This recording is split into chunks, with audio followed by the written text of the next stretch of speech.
Enfrentar esta demanda que ya se presentó al Tribunal Constitucional, el Congreso había anunciado la contratación de 3 abogados constitucionalistas, uno de ellos el doctor Aníbal Quiroga, a quien justamente tenemos ya en línea con nosotros. Y queríamos empezar por ahí, doctor Quiroga, muy buenos días. ¿Se ha confirmado ya la contratación suya y de sus colegas, el doctor Gersi y el doctor García Belaunde, para defender al Congreso de la República ante el Tribunal Constitucional o todavía?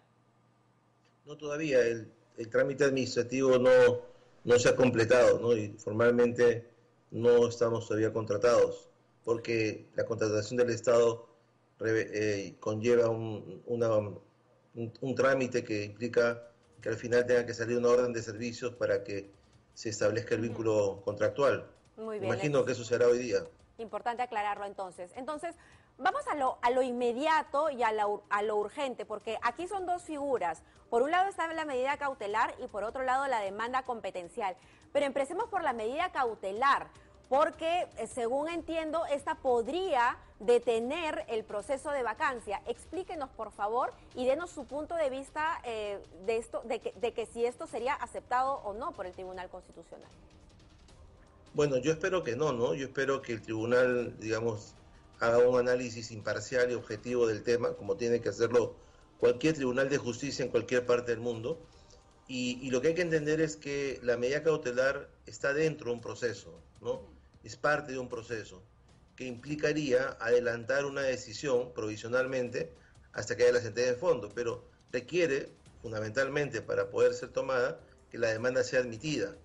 Al señor procurador le parece que eso pues muy rápido porque es un trámite, un mero trámite donde el tribunal haría de meses partes, pero yo creo que no, yo creo que el tribunal tiene que hacer una ponencia para la admisibilidad y explicarse por qué esto procede o no procede.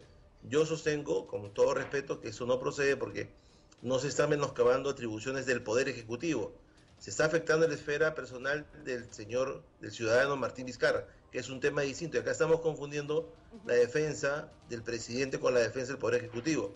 La contienda de competencia está hecha para preservar las facultades del Poder Ejecutivo o del Congreso o de los poderes del Estado o de los órganos constitucionales, no de las personas. Así, por ejemplo, si el Congreso quisiera vacar a un congresista, no se está afectando sus competencias, está haciendo uso de un control. Lo segundo es que este es parte del control político, así está en el reglamento del Congreso. Si eso no se ve es porque no se ha leído.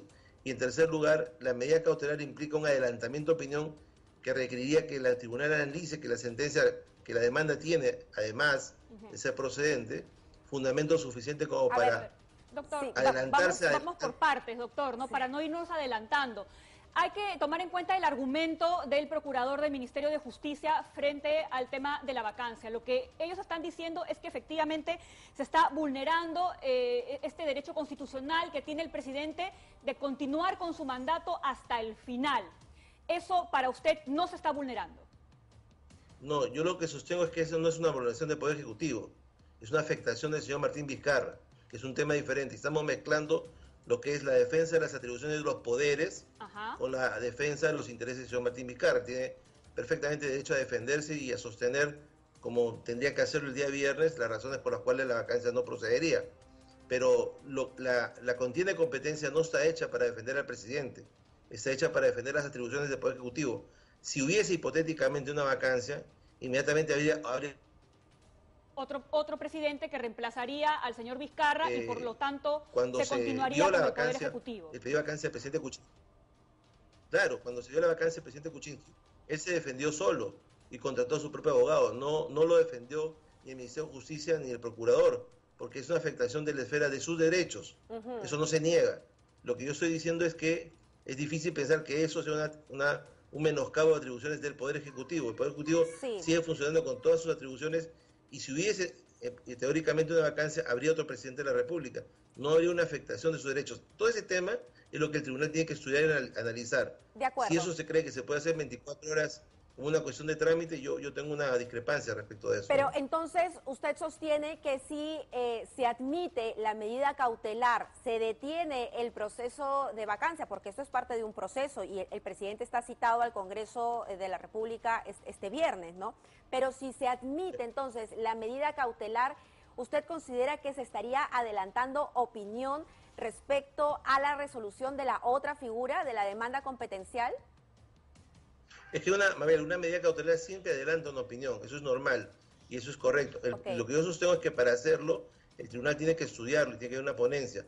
No De se puede acuerdo. hacer en los plazos que el procurador quiere hacerlo en horas, ¿no? Si miramos el antecedente más inmediato, que es el del año pasado con el proceso competencial, en donde al revés el Congreso demandó al Poder Ejecutivo por el tema de la disolución, la demanda fue presentada la primera semana de octubre, el 19 de octubre recién se admitió y en noviembre se resolvió la medida cautelar.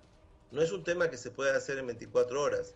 Requiere un estudio, requiere una ponencia y requiere una exposición en el Pleno y un debate de los magistrados. Ahora, si el procurador cree que eso se puede hacer o que ya le han dicho que se va a hacer, o que él quisiera que sea en 24 horas, es un tema diferente, ¿no? Es que parece que sí, doctor, se podría hacer, al menos es lo que uno puede decir de lo que ha dicho el magistrado Eloy Espinosa, ¿no? Hoy hay pleno, por ejemplo, en el TC, y hoy podría verse el tema de la medida cautelar, y si no es hoy, sería el jueves, y eso es un día antes de la sesión del Congreso. Es decir, al menos para el magistrado Eloy Espinosa sí se podría. Bueno, ahí claramente está adelantando opinión y claramente está violando las reglas de la imparcialidad y además está pasando por encima de la presidenta y del vicepresidente del tribunal. Pero independientemente de eso, no se trata solamente de ver, no son figuritas de un álbum. Se trata de estudiar una solicitud, de analizarla, de hacer una ponencia, escribir una ponencia y luego sustentarla en el siguiente pleno, ¿no es cierto? Si eso se puede hacer en 24 horas, sería una cosa rarísima en el tribunal, casi una festina de trámites, porque si miramos el accionar del tribunal y vemos en lo que ha hecho en los últimos tiempos, y en un caso muy parecido a ese, no han sido pues en horas que se ha tomado una decisión así. O sea, no es cuestión de sentarse y mirar, hay que analizar, estudiar y redactar una ponencia. Sí, pero aclárenos algo, claro, usted es el especialista en la materia, aquí vamos a hacer preguntas que probablemente sean un poco básicas, pero en otras ocasiones cuando uno presenta una acción legal, como por ejemplo un habeas corpus, esta se admite a trámite, pero no necesariamente significa que el resultado vaya a ser positivo a quien la presenta. ¿No sería más o menos igual? Sí, Mabel, sería más o menos igual, pero estamos hablando de dos cosas. Lo que usted dice es cierto, se admite a trámite, si es que es procedente, o no se admite a trámite. Pero la medida cautelar es una excepción de eso, es un adicional de eso. Le pongo un ejemplo. Una persona reclama una deuda y se admite su demanda, pero se tramita el proceso y se llega a la sentencia, puede pedir un embargo de bienes. Ajá. O un fiscal inicia una indagación contra una persona y mientras termina la indagación y va hacia a la acusación, el juez pide la detención preliminar. Es una medida cautelar, un adelantamiento de una decisión con cargo a que la sentencia sea favorable. Pero eso requiere un estudio, no se hace en 24 horas. Son dos pedidos que hay, la admisibilidad de la demanda y como consecuencia de saber si excepcionalmente hay una medida cautelar. No es un tema de trámite, no es que yo lo pido y me lo doy. El tribunal tiene ciertos criterios técnicos para poder conceder o negar una medida cautelar. No son figuritas de álbum que se ven y se pasan y ya está. Hay que estudiarlo, ver si es procedente, se reúnen los requisitos o no, redactar una ponencia y sustentar esa ponencia. Pero entonces, yo no veo cómo eso se puede hacer en horas. Pero entonces, siempre siguiendo la línea que usted nos está marcando, sería inútil en todo caso presentar esta medida cautelar si es que estamos a pocos días de la citación del presidente ante el Congreso. Bueno, ese es el punto, ¿no? Ellos creen que sí lo pueden parar. Yo sostengo que mirando el accionar normal del tribunal no será eso posible y que además el presidente tendría que ir al pleno del día viernes a hacer su defensa porque no hay los votos para la vacancia, ¿no? Entonces no se entiende por qué se fuerzan estas figuras y por qué se fuerza a hacerse caminar a marchas forzadas al Tribunal Constitucional cuando lo que está ahí de por medio es un pedido de vacancia que no va a prosperar. Y el presidente tendría que presentarse en el pleno a explicar cuál es su defensa con toda amplitud. Defensa que es personal, ojo, no es la defensa del Poder Ejecutivo y abogado que tiene que llevar designado por él, no el procurador. Así es, ¿no? Es el señor Vizcarra el que tiene que defenderse. Ahora, así es. Ahí se da cuenta usted cómo es distinto el tema competencial del tema de la vacancia. Ahora, doctor, pero hay un tema de fondo, ¿no? Y que es algo que también ha mencionado el procurador, porque lo que aquí tendría que hacer el Tribunal Constitucional es zanjar de una vez por todas cómo se tendría que interpretar el tema de la incapacidad moral permanente y que esta interpretación serviría ya no solo para el presidente Martín Vizcarra, sino para otros presidentes más adelante, porque parece que esta figura, por su significación ambigua, pues hace que cada tanto tiempo haya este tipo de situaciones. Bueno, en eso estamos de acuerdo, y lo hemos dicho antes, y yo lo vuelvo a repetir ante ustedes, en eso estamos de acuerdo, independientemente que el tribunal acoja o no acoja la demanda competencial, va a utilizar esta plataforma para interpretar el artículo 113 y explicar cuáles son los alcances de la incapacidad moral permanente, que es un concepto político que ya ha estado definido en una sentencia del tribunal del año 2003, bajo la presidencia del doctor Álvaro Landini, donde el tribunal dijo en aquella oportunidad que era una causal política, y que el tribunal me imagino que recreará esa sentencia y recreará su interpretación, porque el tribunal es el llamado a hacer la interpretación de la Constitución, sí. Pero por eso mismo vuelvo a repetir, independientemente de eso, eso no se puede hacer en 24 horas, requiere un estudio y un análisis justamente para poder moldear o perfilar la Constitución y aclararnos a todos cómo tendría que ser la aplicación del 113. En tanto eso no pase, sigue siendo calificada como una causal política, ¿no es cierto?, decidida políticamente por el Congreso. Eso está en una sentencia del propio Tribunal del 2003 que dice que se llega a esta causal no porque hay un certificado médico de incapacidad moral permanente o porque hay un instituto de capacidad moral permanente donde lo certifican, sino porque se llega a 87 votos. Hay 87 votos, puede dar a declararse la vacancia. No hay los votos, no va a haber vacancia. Eso ocurrió hace pocos meses en el Senado norteamericano con el presidente Trump, que gana por casi 8 votos el impeachment, que así se llama, juicio político, y es derrotada la congresista Pelosi, que lo animaba, y eso ocurrió en otros casos, y en otros casos sí ha sido positivo, como el caso de Paraguay con el presidente Lugo, ¿no? Entonces, pero sin duda alguna, y estamos de acuerdo con eso, el tribunal, independientemente de que acoja o no acoja, yo creo que no debería acoger la demanda, va a utilizar esta plataforma para sentar principios adicionales de interpretación de lo que tendría que ser la incapacidad moral permanente. Doctor Quiroga, ¿se sabe de casos en donde resoluciones del Poder Judicial le han enmendado la plana al Congreso y ahí ha habido una colisión, ¿no? Pero ¿hay algún antecedente acerca de algún tipo de acción que haya presentado, o sea, alguna resolución del Tribunal Constitucional que detenga un proceso parlamentario? Bueno, no, pero yo podría decir, por ejemplo, que la analogía más próxima que tengo en la mente es la última sentencia del tribunal en materia de los peajes, en donde independientemente de la ley de los peajes y sin tener una conexión directa con el tema de los peajes, el tribunal utiliza la plataforma de esa sentencia para decirle al Congreso: tus debates son equivocados, tus debates virtuales, tu votación está equivocada, y yo te pido, a la luz de la Constitución y de la ley, que tengas que hacer la votación de esta manera y de esta otra manera en el proceso parlamentario virtual, y el Congreso lo ha aceptado. Pero eso es posterior a que se apruebe la ley. O sea, es decir, perdón, no lo escuché. Ese pronunciamiento del Tribunal Constitucional es posterior a que se apruebe la ley en el Congreso, es decir, ya se había terminado el proceso.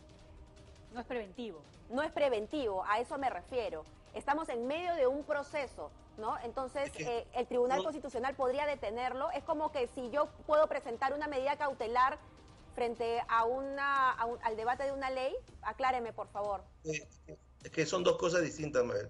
El tribunal tiene 3 competencias nada más. La primera, decidir si una ley que está vigente es constitucional o no, y requiere para eso que la ley esté vigente. No puede hacerlo frente a un proyecto de ley. La segunda competencia es revisar en última instancia acciones de garantía, amparo, habeas corpus. Y la tercera es esta, la contienda de competencia, en donde hace de árbitro constitucional, cuando dos poderes contienden entre sí por una facultad. Y ahí es donde viene el punto de discrepancia. Yo creo que la vacancia del presidente no es un tema de una competencia del Poder Ejecutivo que se le esté quitando. Es una responsabilidad personal del presidente Vizcarra. Claro. Entonces, por eso no prosperaría, desde mi punto de vista, como proceso de competencia. Y ahí sí puede haber una medida cautelar porque el Código la prevé. El Código prevé que durante el proceso, si hay una afectación de gran magnitud, el tribunal puede detener los actos que son materia de juzgamiento. Pero para eso, vuelvo a repetir, requiere de admitir la demanda, habiendo estudiado que esté conforme, que sea procedente, y luego estudiar si es procedente o no la medida cautelar. Porque la naturaleza de la medida cautelar es excepcional, es la excepción de la excepción. Entonces requiere requisitos muy claros para poder ser concedida. Ustedes imaginarán que detener un trámite en el Congreso, que en teoría lo puede hacer, requiere de un estudio importante. Si eso se puede hacer en 24 horas, en 48 horas, yo la verdad es que me llamaría muchísimo la atención, y no concuerda con nada de lo que ha hecho el tribunal en el pasado. No ha habido un solo caso en el tribunal en que haya resuelto un tema en 48 horas. Ahora, doctor, Pero si algunos creen que puede ser así, bueno, no sé, habrá que esperar cuál es el resultado. Yo pensaría que no, porque, como repito, tiene que haber un debate, tiene que haber una ponencia, tiene que haber una reflexión para saber si esto es procedente o no es procedente, porque además va a sentar un precedente a futuro. Sin duda. Así es. Y justamente hablando del futuro, doctor, en este momento hay una investigación en el Ministerio Público respecto al tema de los audios, respecto a la contratación del señor Cisneros en el Ministerio de Cultura. Si tomamos el argumento que usted nos señala, que el tema de la vacancia por incapacidad moral permanente es político y de hecho hay un antecedente en el Tribunal Constitucional y lo vacan al presidente Vizcarra, ¿qué pasa si en el Ministerio Público lo declaran inocente? ¿No se sienta ahí también un precedente que obligaría justamente a revisar este tema antes de que algo así pudiera ocurrir? No, porque son dos responsabilidades diferentes. La responsabilidad ante el Ministerio Público y de orden penal, de las leyes penales, saber si cometió o no cometió un delito y si le corresponde o no ir a la cárcel o no. En cambio, la responsabilidad de la vacancia es enteramente política y se agota con la vacancia. Después de la vacancia no pasa más nada, ya simplemente la persona deja de ser la autoridad y se convoca una nueva autoridad. Pero son dos ámbitos de la responsabilidad diferentes, ¿no? Es como el caso de un ministro. Un ministro es censurado y ya deja de ser ministro. Pero si tiene responsabilidades penales, pues las afrontará. Y si lo absuelven, no va a volver a ser ministro, porque son dos ámbitos de responsabilidades diferentes. Muchas gracias, doctor Quiroga, por aclararnos algunos temas. Sí, hay muchas preguntas en torno, porque aparte es un asunto tan especializado y en algunos términos, conceptos tan abstractos que probablemente sean difíciles, ¿no?, de poder entender, pero ahí estamos a la espera de lo que vaya a decir el Tribunal Constitucional. Muchísimas gracias. Sin duda alguna es un tema especializado. Solamente un ejemplo. ¿Sabe usted en el año cuántas contiendas de competencia se han presentado? 2. La que han presentado ayer, el Poder Ejecutivo, es la número 2. No es una institución que sea utilizada con mucha frecuencia. Por eso a veces es difícil de entender. Muy bien. Muchas gracias por la aclaración, doctor Quiroga. Muy bien. 7:43. Bien, nos tenemos que ir hasta Villa María del